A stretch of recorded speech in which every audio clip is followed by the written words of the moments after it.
Today's public schools are becoming resegregated.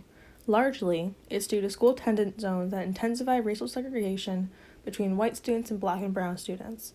This phenomenon has been termed educational gerrymandering by Harvard scholar Genevieve Siegel-Hawley, thus the reason for the title of this movie.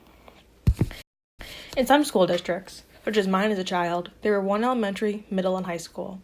There is no question about which school you'd attend, so school attendance zones don't matter here. It does matter, though, when there are multiple elementary, middle, and high schools in a district. How do district leaders choose which students go to which school then? Due to Brown v. Board ruling in 1954 to desegregate public schools, school leaders can redraw lines to purposefully diversify the neighborhoods included in a school zone. School zoning can be used as a positive tool. However, this doesn't always happen. Due to systemic racism, classism, and fear of others, many district leaders intentionally redraw zones to include some and exclude others. Historically, black students are largely affected by this inequity, but it's been found that Latinx, Asian, and indigenous populations are also affected. Highly gerrymandered neighborhoods can be spotted by the nooks, crannies, and multiple disconnected areas that make up the border. Mathematicians have even been able to devise a formula to help spot educational gerrymandering. The greater the perimeter is in contrast to the area, the greater the gerrymander. Segregation in schools is illegal in America thanks to Brown v. Board of Education 1954, which found that separate but equal school facilities are inherently unequal and violate the 14th Amendment. It's been found through research that of those thousands, just over 300 districts have still maintained integrative school zoning. Inequities in school zoning affect many today, and parents know it. Some parents use creative solutions like using a friend's address, faking an address, or moving to a new neighborhood. The last option is only really available for rich families. According to the National Center for Educational Statistics, 19% of families choose a neighborhood specifically for the schools, but it comes at a price. In the high-quality Penn Alexander School District in West Philadelphia, home prices rise by at least $100,000 just due to the schools. Not everybody can afford this, so what's a family to do? In the case of Tanya McDowell in Bridgeport, Connecticut, she used her babysitter's address and was charged with larceny of an education and was sent to jail for 5 years. I'm personally interested in this topic because of Tanya's case. I'm also from Connecticut, so her case is relatively local. In her situation, she was homeless in 2011.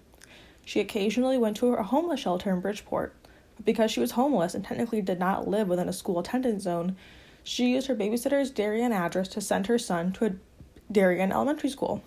According to the school ranking website Niche, Darien's elementary schools receive an average rating of A. Bridgeport's elementary schools receive an average rating of C. It is clear why Tanya chose to send her son to Darien.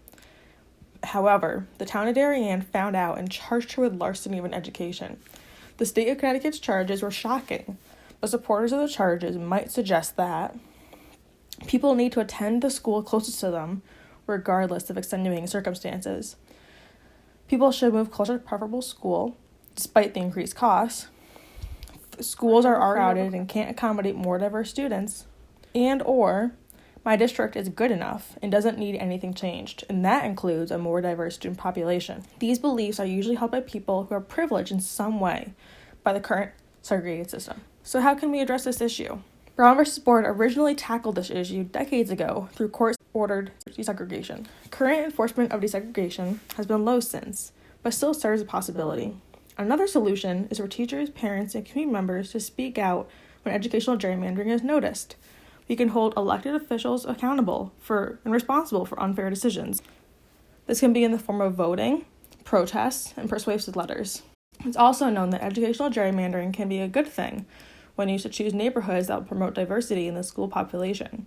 Encourage your elected officials to promote greater community engagement, tolerance, and acceptance of others through affirmative action school attendance zones. This will ultimately benefit both white and students of color. Learning about educational gerrymandering has helped me open my eyes to how many school issues are systemic and based on our school environment. When community members, politicians, and school climates are intolerant to others, it makes inclusion and tolerance hard in the classroom. However, I want to use my understanding of these issues to create a climate of tolerance as much as I can in my own classroom. I also want to use my influence and voice as a teacher to call for change. I will continue to celebrate diversity, inclusion, and approach differences as strengths through my language, literature, and instructional content.